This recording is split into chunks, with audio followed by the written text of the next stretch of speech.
kasi siya kainin pag wala siyang asin. So, kailangan talaga siya may asin. Ayan, pang ano na yan, 3 araw, 4 na araw. Hindi na yan maubos namin. Marami na yan. Diyan, takpan na natin. 35 minutes na naman ang pagluto niya. Tapos 160 yung init niya.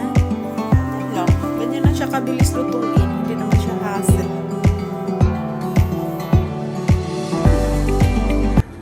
Hindi nga makain yung kanin-kanin. Tikman natin guys ang kanilang pangmalakasan.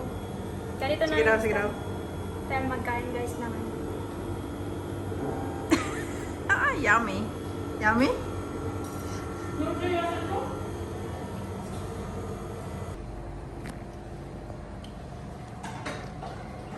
Rice with teriyaki.